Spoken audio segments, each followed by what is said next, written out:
Hello everybody, my name is Kyle. Welcome to another mock draft, and this time it's a little different. With free agency starting tomorrow, which I'm really excited about, I figured now or never is the time for me to do my, not 7th round mock draft, my if I was the GM / coach, who would I pick? This mock draft has zero references to any rumors. There's no team connections affecting this pick, and there's no word of what these people are going to take or trade or whatnot involved in this. With that being said, there's no trades included in this because I'm just taking, if I was the GM, what would I do, and it just so happened that I wouldn't trade any of these picks. There's going to be no gifts in this one because I just got home. The views have been dropping, so when the views start going back up again, I will start doing the gifts again. But for now, I'm not going to do them until the views at least hit 500, because they're not even close right now. Okay, with all that being said, let's get this started. If I was the GM of the Houston Texans with #1 overall pick, I would select Khalil Mack, outside linebacker out of Buffalo. Khalil Mack, in my opinion, is the #1 best player available in this draft class, and I like Ryan Mallett and I like Brian Hoyer. I think Ryan Mallett needs to move on from New England if he ever wants a chance of being a starting quarterback. There are plenty of quarterbacks that don't blossom right away and become good quarterbacks in the NFL. The quarterback is one of the positions that is not like, there's not so much age that's attached to it. You can still be a successful quarterback well over 30 years old. You see it in Peyton Manning. Not everybody's like that, but most positions in the NFL really start to decline once you hit 30. But with quarterback, it's different. Experience is better. So I think that the Texans, for me, either go in the 2nd round and get a quarterback, because there's plenty of 2nd round quarterbacks, or trade for a guy like Ryan Mallett or Brian Hoyer. But you can't pass on a guy like Khalil Mack, who fits the scheme, finally. He fits the scheme. He's an outside linebacker who can rush the passer. That's what they have there in, they have a 3-4 in Houston. So Khalil Mack can drop back in the coverage and rush the passer. So that's a good thing for the Texans at 1. Moving on to #2. If I was the GM of the St. Louis Rams with the #2 pick, I would select Sammy Watkins, wide receiver out of Clemson. It never hurts to add weapons to your quarterback. In my opinion, if I was the GM, there would be a gaping need at quarterback at this spot because I would have cut Sam Bradford.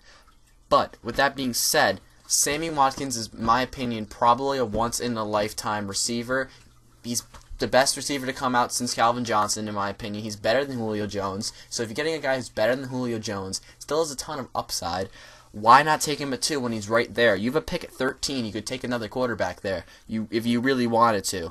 I don't have them doing that, but we'll wait and see. There's contemplation that you could possibly take a quarterback there if I were to cut Sam Bradford.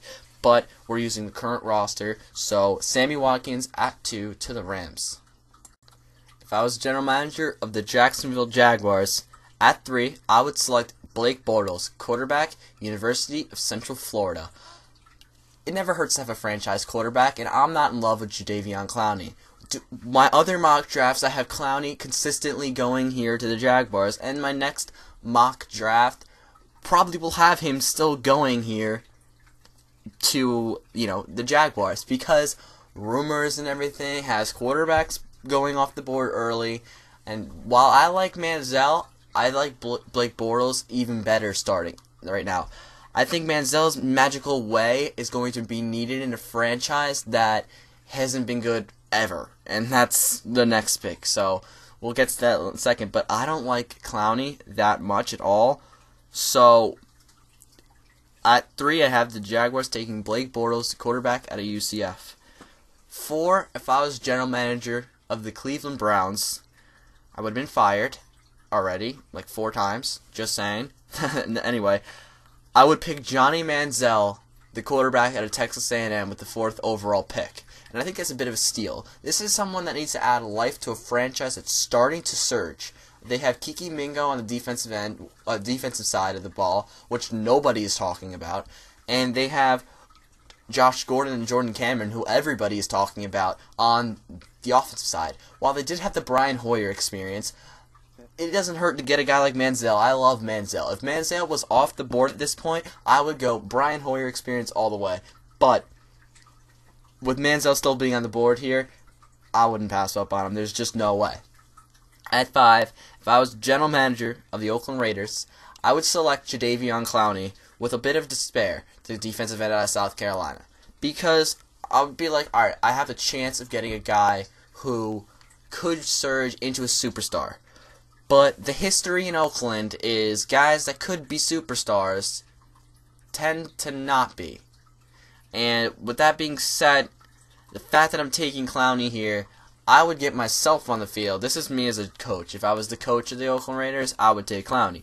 If I was the general manager of the Raiders, I probably would have to trade this pick. But Clowney seeing as if they have a huge need on both the offensive and defensive side of the ball, similar to the Atlanta Falcons at 6, I see them going with the best pass rusher available in Jadeveon Clowney. If he proves me wrong, I'll be incredibly happy. But for right now, I think he's going to be a bit of a bust. I'm going to go out and say it. I think Clowney will be a bust. If I'm wrong, so be it. I'm wrong sometimes. This is just predictions. There's no guarantee that what I tell you is going to happen. There's no way I can tell you that Clowney will be the next best thing or he'll be a bust. There's no way I can do it. But from what I see, I think he's going to be a bust. But with that being said, if I was the coach, I would take Clowney. Moving on, at 6, if I was general manager of the Atlanta Falcons, I would select Greg Robinson, offensive tackle out of Auburn. And you don't really get a franchise left tackle at 6 that often, and there's no way you can pass up that when your offensive line is horrendous and the draft picks that you previously have spent have been on offensive weapons such as Julio Jones. They gave up picks to get him, so you have to protect, and also Matt Ryan. You have to protect him, and you have to allow this offense to work. No running game in Atlanta for a while now because of that offensive line. A guy like Greg Robinson, who's going to emerge into an excellent left tackle, and I think, in my opinion, will be a franchise left tackle for years to come. I think he'll be in Atlanta or wherever team picks him for his entire career. He's one of those players. He can probably play. He's young. He's young too. That's even better. In my opinion, if I was the Falcons, I would have to move up to 2, just to make sure that Greg Robinson was on my football team. I really believe that that's a great pick at 6 for the Atlanta Falcons. If I was the general manager of the Tampa Bay Buccaneers, at 7, I would select Mike Evans, wide receiver, Texas A&M. At this point, I'm selecting the best wide receiver on the board if I'm the Tampa Bay Buccaneers. Mike Glennon, while he didn't, emerge on the scene as like this excellent rookie quarterback like we've seen in years past with Andrew Luck and Robert Griffin III and Russell Wilson, that big 3, we didn't see him do that, but he did do pretty well, considering the fact that he didn't have a running game for most of the season because of the injury to Doug Martin. I would give Mike Glennon all the weapons he needs to succeed: an offensive line, a running back, which he'll get back next year in Doug Martin, a tight end, which I think in Tim Wright could be productive as a wide receiver in the slot kind of role. So I would think about moving him to wideout and adding a big guy opposite a big guy in Vincent Jackson. So we got 2 big receivers. We've seen that succeed well. I like big receivers, and Mike Evans is a big receiver. I don't know why I put Clemson here because I'm an idiot, but he's out of Texas A&M. I hope I didn't say that. I hope I didn't say Clemson. That would have been stupid. But he's big receivers. He's got a great catch radius for everybody he can throw to. I'm giving Mike Glennon all the weapons he needs to succeed, and if he doesn't, next year, he's out. That's plain and simple. That's how it's going to go. I would never cut my franchise quarterback in Josh Freeman. That's just the stupidest thing I've ever heard. What idiot made that happen? At least just bench him. They don't need to cut him. My God. At 8, I would take, if I was the general manager of the Minnesota Vikings, I would select Teddy Bridgewater, quarterback out of Louisville. And I want to make a quick note that I didn't touch upon when I talked about the Raiders pick. I don't think Terrell Pryor is the problem. I think the weapons around him, and I've heard this before, but I think the weapons around him are the problem. I don't think Michael Rivera is the problem at tight end. I do think there's issues at wide receiver, but you could see Mike Evans possibly jump up that high because of that need there. If Watkins doesn't go at 2, he will go at 5 after looking in depth to it. But I think rumor-wise, I think they might quarterback. But we're not talking about their pick right now. We're talking about the Vikings. And the Vikings have a solid team with a lot of talent and a lot of first-round picks on that team, most notably on the defensive side of the ball. But they do have Cordell Patterson on the offensive side of the ball and an excellent offensive line. They do have AP in that backfield, who's getting towards 30, but he's still very productive as a running back. Most productive running back in the NFL. They have a good tight end in Kyle Rudolph and a pretty good backup, and I can't remember his name at the current moment. I'm sorry about that. Their wide receivers, they have Greg Jennings, Cordell Patterson, and Jerome Simpson. I think they need to move on from Jerome Simpson and try to sign a wide receiver in free agency. They also need to select a franchise quarterback in the draft because that's been their problem. I hate to say Christian Ponder isn't the answer. I know he's out of Florida State, which kind of pains me to say that he's not the answer. And Josh Freeman, while I do think that he could have been the answer there in Minnesota, I don't think he was given a fair enough shot, and I don't think there's a chance in hell that he's gonna re-sign with them. He's gonna be a free agent. He's gonna go to a team, probably Oakland, or a team with the cap space that would get him, or somebody who runs that read option thing and put him in as a backup. It's remains to be seen where Josh Freeman goes. But they need a franchise quarterback in Minnesota. I think that's the key of this team hitting the playoffs. They do need another corner, and Justin Gilbert would be a considerable pick here if he wasn't, Teddy Bridgewater wasn't still available. I think you're getting the most polished passer in college football, and you're getting a guy who I believe is probably a solidified, safe pick, and that doesn't happen very often at the quarterback position. I could see him possibly going number 1 because of the production in college, the ability to lead a team. This is a team that's only 2 years out of the playoffs, and I think you add Teddy Bridgewater, and this team is a legitimate Super Bowl contender with the little pieces added in the later rounds and in free agency. We're made to be seen what happens there, but I really hope this pick happens, and if I was general manager, I'd be ecstatic that Teddy Bridgewater would be on my team if I was Minnesota Vikings.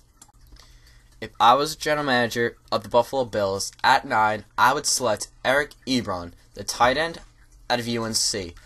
You need to add weapons to your young quarterback. He did battle some injuries last year, and I think he's going to learn through experience, like guys like Robert Griffin III, that you have to protect yourself as a quarterback. I think E.J. Manuel is not the problem there in Buffalo. Again, it's another one of these situations where I think the weapons around him are the issue. Stevie Johnson and Robert Woods are both solid number 2 receivers, but not, in my opinion, are they number 1s. So a dominant number 1 here would help, but I think the dominant number 1 is off the board right now, which is Sammy Watkins and Mike Evans. I think those guys are dominant number 1 receivers. But Eric Ebron is an elite tight end. He has elite caliber abilities. He's very versatile. He needs to learn how to run block better, but that'll come with time. The whole team needs to learn how to run block better, which I think will come with teaching and draft picks, and I see that being a theme here, but you need to surround him with talent. In order for a quarterback to succeed, they need to have guys to throw the ball to. And while you may argue everybody's in the NFL, they all have extremely amazing talent, which is true, but corners are better than some guys. And in this case, they don't have a dominant number 1 receiver. So Eric Ebron, the best receiver in my opinion, left on the board, just so happens to be a tight end. At 6'4" and 3/8 and 250 pounds, he ran a 4.71 and a 4.53. I probably did the first one wrong. And he benched 24 reps at 225 pounds.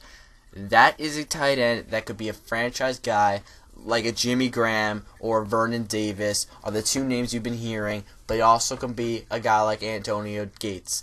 This is a guy that's going to change that whole Buffalo thing, and I would relocate if I were them, because I don't even know where the hell. I know where Buffalo is. It's right by Canada, but still, it's a small stadium. Needs to work on that. But adding an electric offense will not hurt you at all. Moving on to number 10. Another exciting player.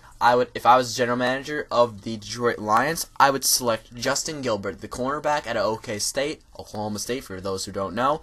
He is exciting and the most athletic guy in college football. You hear all the talk from Jadeveon Clowney from being the most athletic guy in college football, but I think Justin Gilbert is that guy. He's incredibly fast. He's got good size for a corner. He has unbelievable ball skills. He can jump like I've never seen before.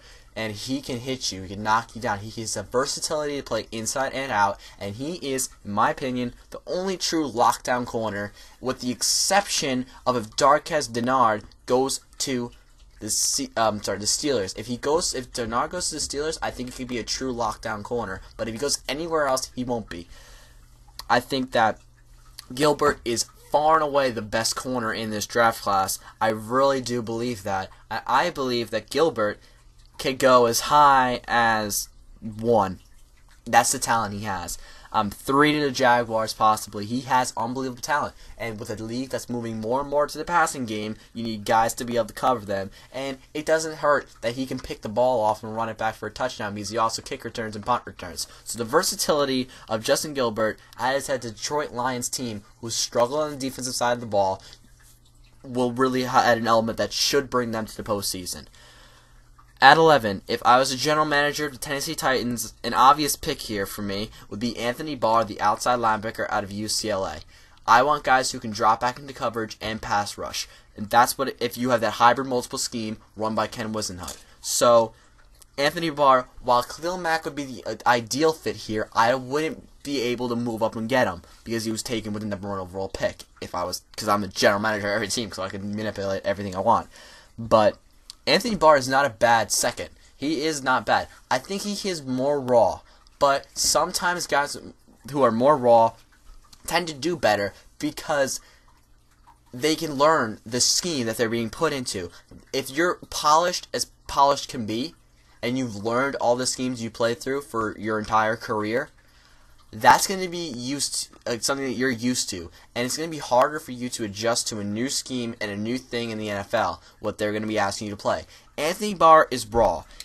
While he did play outside linebacker at UCLA, I don't think he has a true defined position. He's not just an outside linebacker. He could be a defensive end. He can even play running back, because he did that at UCLA. He doesn't have a true defined outside linebacker or defensive end. He's kind of in that in-between stage because of his rawness, which allows Ken Whisenhunt to mold him into being that guy that he wants him to be, that hybrid, multiple front defensive end / outside linebacker. I think it's a perfect fit for him, and if he's off the board and Mack's off the board, D Ford, the outside linebacker / defensive end out of Auburn, will go at 11. I think he's got that kind of talent.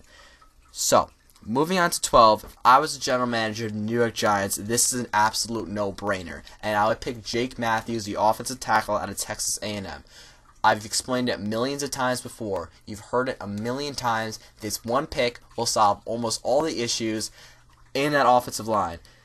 Jake Matthews, I'm not going to even explain it. You've heard it a million times. You put Jake Matthews on the left side, Will Beatty to the right side, Justin Pugh to the left guard. You got an issue at center. You can fix that up in the later rounds, and you got an issue at right guard.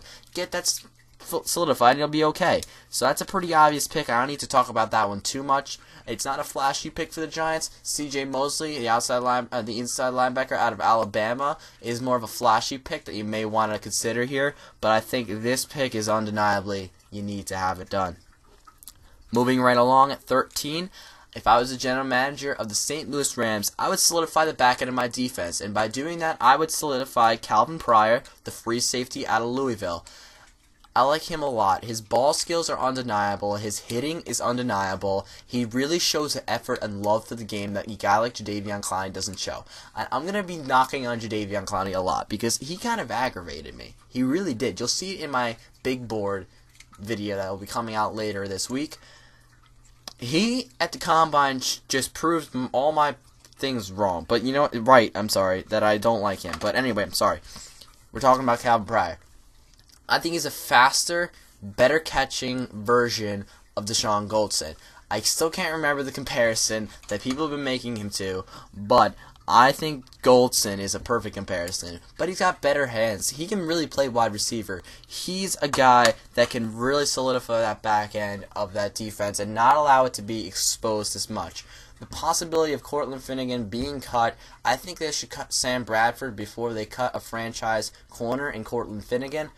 And if not, it doesn't matter. They have depth at that cornerback position to the roof in in St. Louis, you don't even know how much cornerback depth this team has. They really have a good amount of depth at that position, so don't look for them to go there. 14, if I was a general manager of the Chicago Bears, I would select Timmy Jernigan, a defensive tackle out of Florida State. Well, I am a Florida State fan, and that could influence me just a little bit because I've watched their games more. And I'm not saying, oh, they're out of Florida State, that means I have to take them. It's because I've watched and followed this team all season long, and I see the effort and passion that Timmy Jernigan plays with. And no matter how much tape you watch, watching every single snap of every single Florida State game this season, I know more about Timmy Jernigan than any of you scouts do, because I've seen more tape than you have. As I've watched every single snap of every single game of Florida State. So he just plays with this absolute passion that it's just, you could see it. It just goes through his body. It really does. It's someone who's going to add life to this team. And they have a ton of life on the offensive side of the ball. Now they need this life on the defensive side of the ball. The team is getting old on the defensive side. Solidify the middle with Timmy Jernigan, and you could stop the run and not allow those corners to be as exposed. And even though you do need a safety to replace Chris Conte, I think Major Wright still has the talent to be able to be a good, strong safety in the NFL. But you need to. The problem there is it starts up front. If that front and linebacking core is allowing that runners to get through, the secondary is exposed, and that's part of the reason why you saw the struggle in the safety position and the Chicago Bears defense last year, is because that middle of the defensive line was not solidified and allowed every other position to be exposed. You can't let that happen. Your defense cannot be exposed. And a guy like Timmy Jernigan is going to work his ass off and be one of the best players in the NFL. Reminds me a lot of Warren Sapp. I said it multiple times. And I think once his pass rushing gets better, he'll be pretty much like Warren Sapp. I really, really like Timmy Jernigan. At 15, I have the Pittsburgh Steelers select. If I was the general manager of the Pittsburgh Steelers, I would select Darqueze Dennard, the cornerback from Michigan State. They've hit and missed on offensive tackles numerous amount of times. They've wasted a bunch of high draft picks on offensive tackle. And then their problems on defense. So, the youth movement, which I like to call it, it needs to happen for that Pittsburgh Steelers secondary. While they're going to have a bit of dilemma here, I would have a bit of dilemma narrowing down Darqueze Dennard or Taylor Lewan, because they both play with the Steeler kind of attitude. And I think the fact that you've hit and missed on offensive tackles numerous amount of times, I think you go out and sign a veteran free agent or trade for a veteran guy who's solidified himself as a good starting left tackle, and you take Darqueze Dennard, the cornerback out of Michigan State here, who could be a shutdown cornerback in their defense, because he just plays that Steeler mentality. I can see Dennard in a Steelers jersey, and that's one of the things I would look for as a general manager. You just kind of get that feel, or as a scout, or whatever I want to be. You just kind of get that feel for that player. You just kind of, go on instinct. That's the whole point of this. It's not. I don't know why I'm waving around a flash drive. I'm sorry. I'm putting that down. It's not all about how much tape you watch, what you see on tape, his injury history, what do you think you're going to get from him, can he put in all the effort. Sometimes you have just a gut feeling about somebody going to a certain place, and you can envision it in your mind, and that's what I get when I think of Darqueze Dennard, the cornerback from Michigan State, to the Steelers. I can envision him in a Steelers jersey. I get that gut feeling that he's going to be a good player in this scheme, and I just like him there. It's certain guys. I can name a couple of guys I've already mentioned that give me a gut feeling. Khalil Mack, Eric Ebron, Justin Gilbert, Calvin Pryor, Timmy Jernigan, Darqueze Dennard. These guys give me good feels. Like, I really have the good feeling about these guys. And that's what it comes down to. You look at the talent and you get the feel for it, and that's how you make your pick.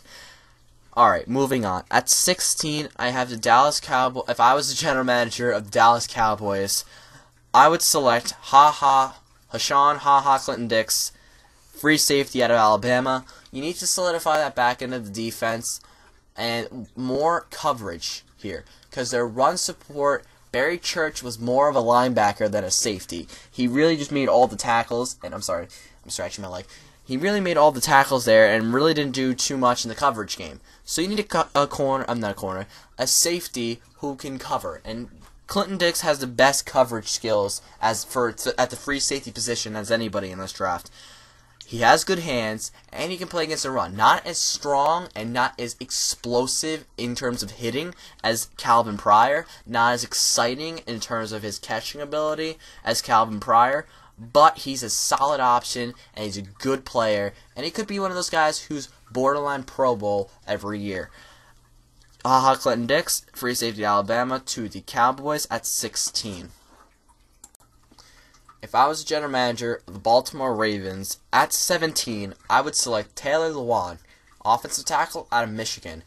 For some weird reason, they let Eugene Monroe go. I don't know what in the world they were thinking. You kind of had to pay him, but if you asked for too much, I think they made a mistake in giving all the money to Joe Flacco that they did. Sometimes when it's really not worth it, you gotta let a guy walk. And that's what they're doing this year. Apparently, Eugene Monroe is asking for way too much money. So now that left tackle spot is a spot of need. And Taylor Lewan is a solid option. Very consistent player in college. Very strong. Got a streak of nasty, so he has a tendency to get some stupid penalties. It happens. But he's a great option. He's going to protect your quarterback. He's going to put the effort into there. And good field there when I thought about that pick. I thought that was a good fit for Taylor Lewan. I think he should go and definitely has the talent to go much higher than 17.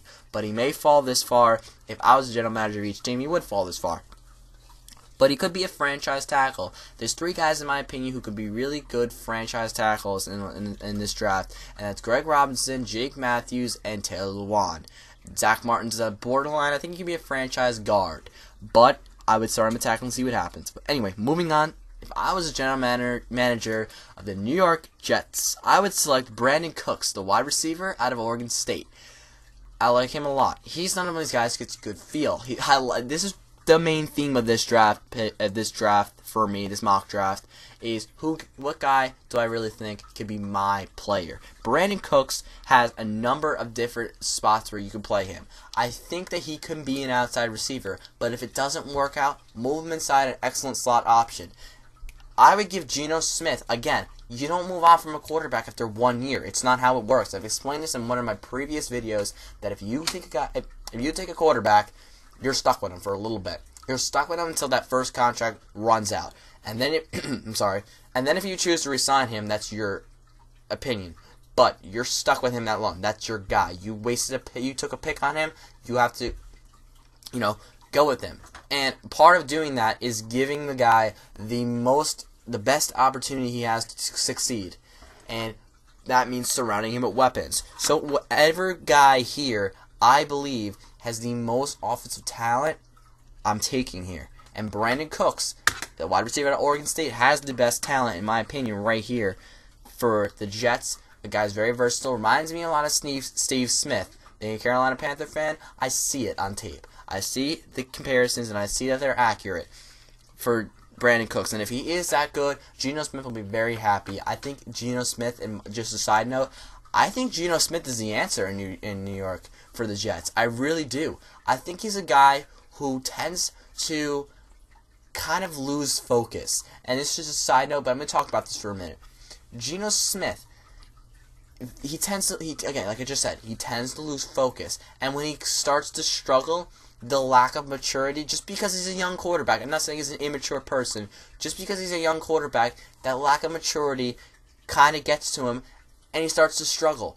But when he's doing well, he does very, very well.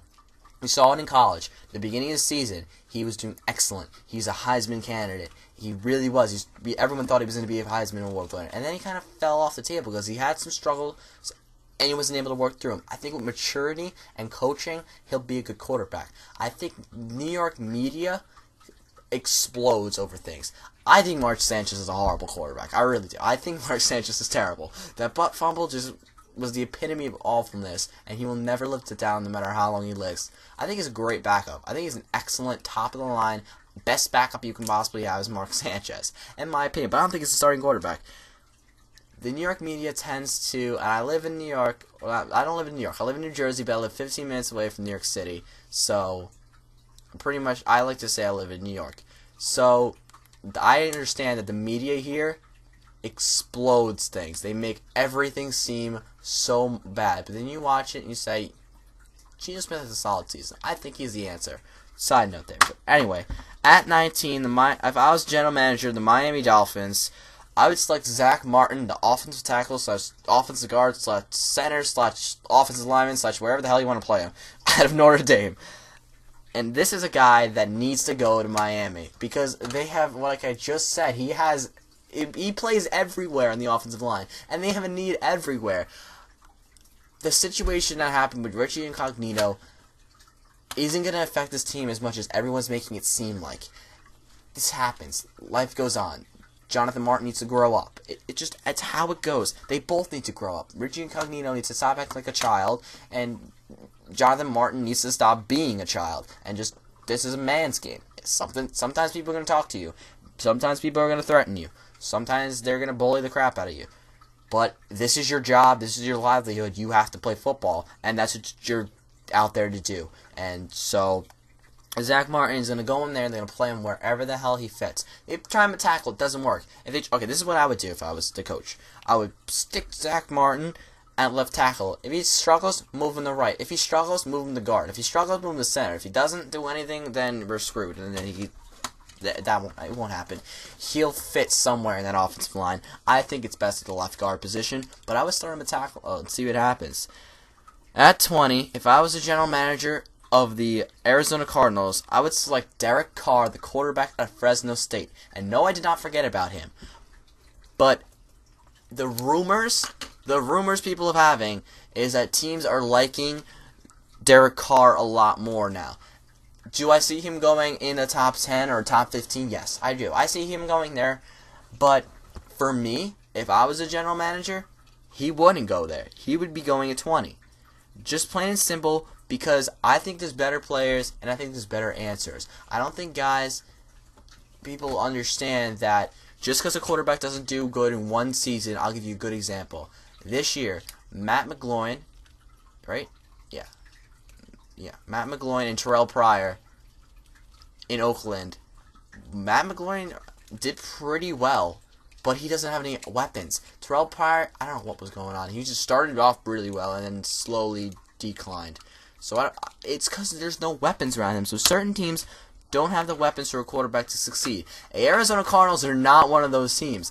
They've had really, really bad quarterbacks ever since Kurt Warner's left. Ryan Lindley started a game for them, more than one game for them, not last season, the year before. And that was a horrendous mess. They have Larry Fitzgerald there. You saw his production go so much down because of how bad the quarterbacks were. Now they got a solid option in Carson Palmer.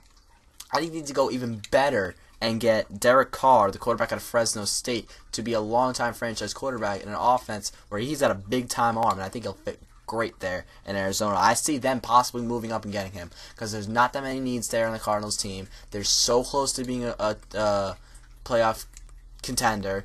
They're definitely in the race for being in the playoff. They were so close this year. I think they move up and get Derek Carr, possibly even into the top 10 with a team with not that many needs. It's left tackle, tight end, quarterback, and you need one more corner. That's it for them. At 21, another absolute steal. If I was the general manager of the Green Bay Packers, I would select C.J. Mosley, the inside linebacker out of Alabama. Very versatile guy, very underrated in this draft class, surprisingly. The problem with the Packers last year was their linebacking play. It wasn't that good.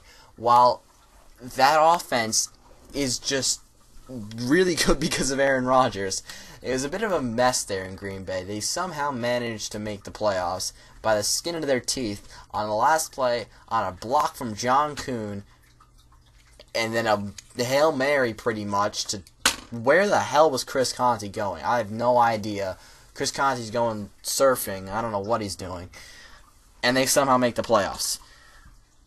Their defense was the issue. They need to get another guy in the middle to go with A.J. Hawk. And C.J. Mosley, the inside linebacker out of Alabama, has the versatility to play anywhere they want him to. So I think if I was general manager, I would take him right there. No doubt about that. At 22, I was the general manager of the Philadelphia Eagles. I would select Xavier Su'a-Filo, whatever, offensive guard out of UCLA.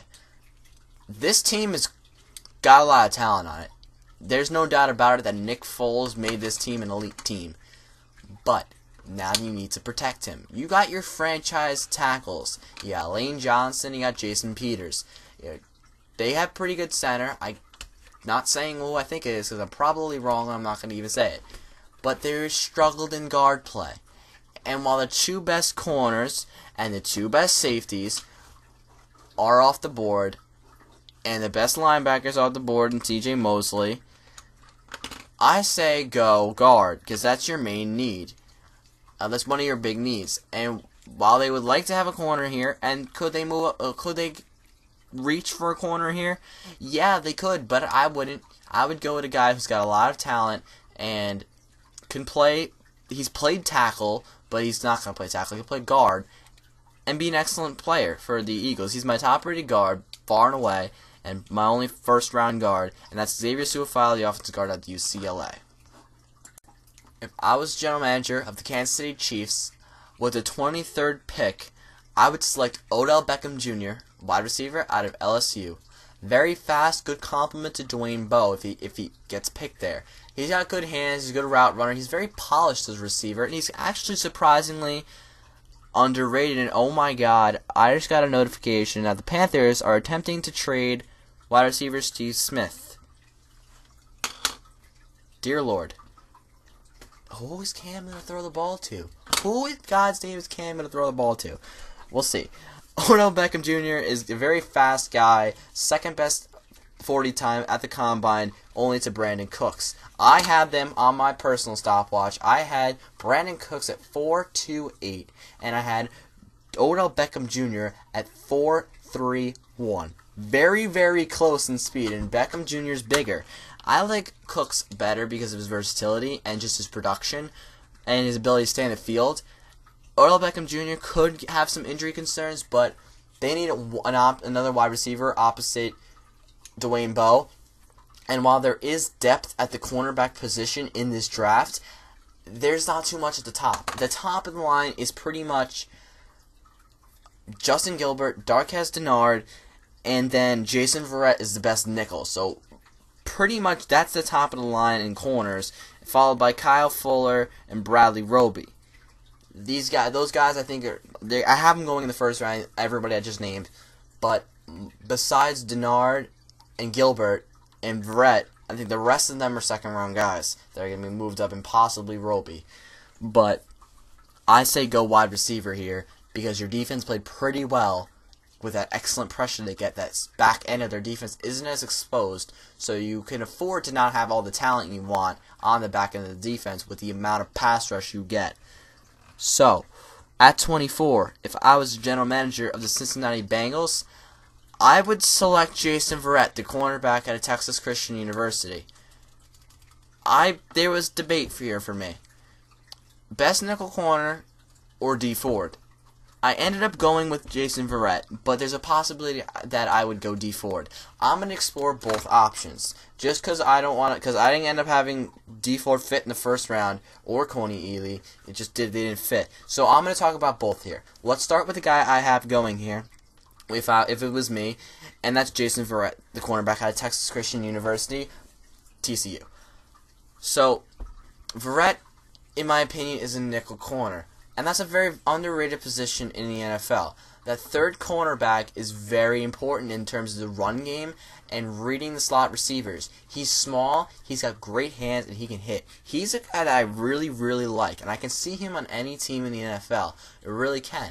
I think he's that third, definite first-round corner, but he's got the size issues. The size is a little bit of an issue, but I really see them with Dre Kirkpatrick and Pac-Man Jones. Pac-Man Jones is kind of getting older. Put Jason Verrett, fit him in as a nickel corner for right now, and maybe he can emerge into an outside guy who can shut down receivers. He's in your face. He's got really, really good hands. And I said that before, but I'm going to say it again because it really does. He's a good option here. There's no doubting that's a good pick. Now my other argument, I'm talking about my other side. This is my other guy I wanted to pick here. Is D4, the defensive end / outside linebacker out of Auburn. He's been incredibly productive ever since the national championship game. He's been productive before that, but he's emerged since that game.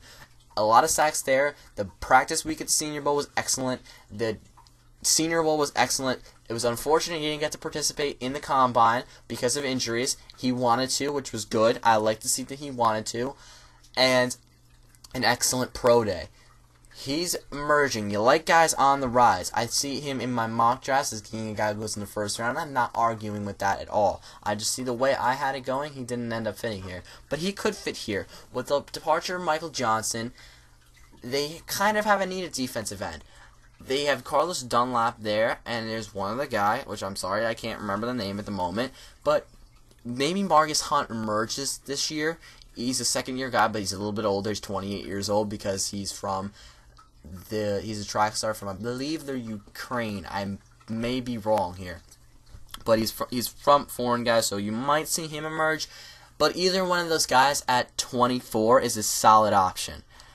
At 25, at the San Diego Chargers, if I was general manager of the San Diego Chargers, I would select Kyle Fuller, the cornerback from Virginia Tech. Virginia Tech has a long line of good corners in the NFL, and Kyle Fuller, I think, will be that next guy. He's a borderline first or second round guy, and with the need at cornerback being so big for the San Diego Chargers, I think going with the corner here isn't bad. With Xavier Su'a-Filo off the boards, that guard debate there is off the table. I say go corner. Kyle Fuller could work out. He has some flaws. He's a little bit rough around the edges, but with a team that's so decimated in the secondary, cornerback is an absolute need. Alright. At 26, I was general manager of the Cleveland Browns. I would select Marquise Lee, wide receiver out of USC. He's been incredibly productive at wide receiver for the Trojans, and injuries have kind of hindered him for a little while now. He's not been as productive as he was before, but I do see him being able to emerge in that Browns offense. Yeah, Johnny Manziel. I'm going to add him a running back later in this draft. They got Josh Gordon and Jordan Cameron, a very good offensive line. Needs some guard help, but that can be addressed later in the draft. But Marquise Lee, that fast guy that's going to be very explosive offense. He can play inside and outside. I think he's better fit for an outside receiver. Very polished route runner, and he's been a guy who's been around the game for a long time. You can obviously tell Marquise Lee has been a guy who's really, he knows what he's doing out there, and he's going to be a good option if he can stay healthy. Okay, at 27, if I was general manager of the New Orleans Saints, I would select Aaron Donald, the defensive tackle out of Pittsburgh. And let me explain. They have a 3-4 blitzing scheme, whatever you want to call it. 3-4 scheme. Sorry, 3-4 scheme. The outside linebackers are blitzers. And they just moved to that last year. In my opinion, Aaron Donald is a 3-4 defensive end, and that's what I have him going here. He's undersized for that defensive tackle position, and the 4-3 team looking for a pass rusher would take a defensive end, not a defensive tackle. Team looking for a run stopper in a 4-3 would take a defensive tackle, and that's not going to be Aaron Donald because he's not a good run stopper. I think best fit here in a 3-4 as a defensive end. I think it's a good idea. Very, very good pass rusher again. Very productive at Pitt. A good option here. People will argue with me with that one, but I'm not as high as Aaron Donald as everybody else. He's got incredible athleticism. I can't doubt that. His size does worry me because he's not.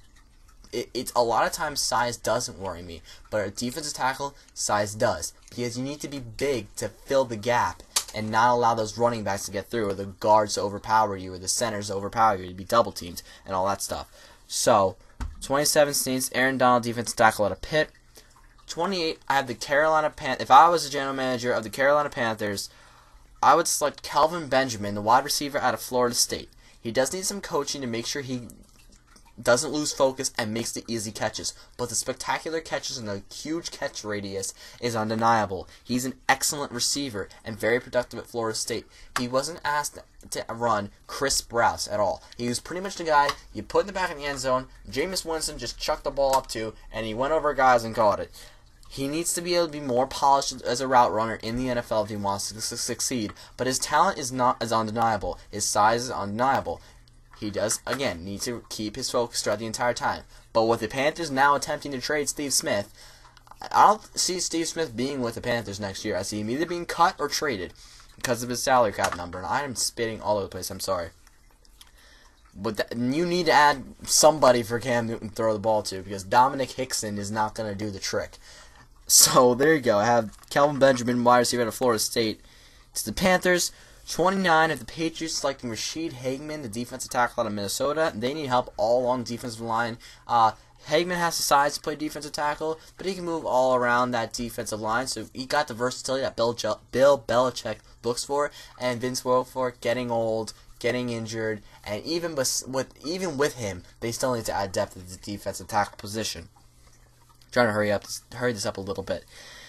At 30, I have the 49ers selecting Jimmy Ward, strong safety out of Northern Illinois. With the likely departure of Dante Whitner, they need another guy in the backfield opposite Eric Reed. And the youth movement at safety looks like a good idea for the 49ers. While Jimmy Ward in some people's minds isn't a first-round pick, in my mind he is. He's out of a smaller college, but that doesn't really matter to me. His production has been well, and he's really been on the scene ever since the Senior Bowl. Guy who can hit hard. Obviously a strong safety, got good size, pretty good hands, and pretty good coverage skills. Can emerge into what Dante Whitner was, without all that personality nonsense that Whitner would put up with it being Hitler. I don't know what is wrong with him. He's crazy. But at 31, I have the Denver Broncos. If I was the general manager of Denver Broncos, I would select Bradley Roby, the cornerback at Ohio State.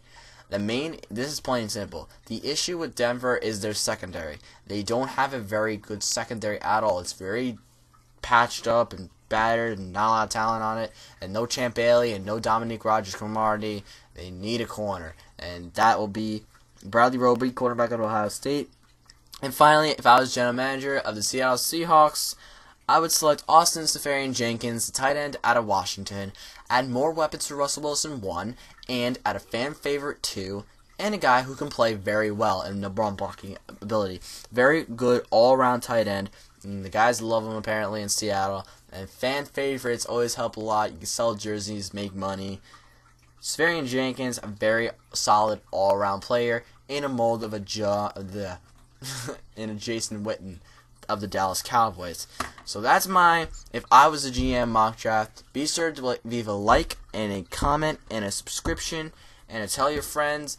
And listen, this is just if I was a GM. There's no rumors involved. So if you don't tell me, this is what the GM of this team said. I'm sorry. This is going to happen. This is what blah blah blah said. It looks like this is going to happen. I know. You want to tell me that stuff? Leave it on a different video, because this isn't for this video. This is just my honest opinion, what I would do, and I'm going to quickly just say a few guys that I left out that I would keep a lookout for in the second round and to make a difference next year. Where D Ford, defensive end, I'm just going to name them. D Ford, defensive end, outside linebacker out of Auburn. Coney Ely, defensive end out of Missouri. Jimmy Garoppolo, quarterback out of Eastern Illinois. Jeff Matthews, quarterback out of Cornell. And just try to think of what Morgan Moses, Cyrus Kouandjio, these kind of guys. I'm looking it up here. That's good enough for now. To tell you enough. And Scott Crichton, defensive end out of Oregon State.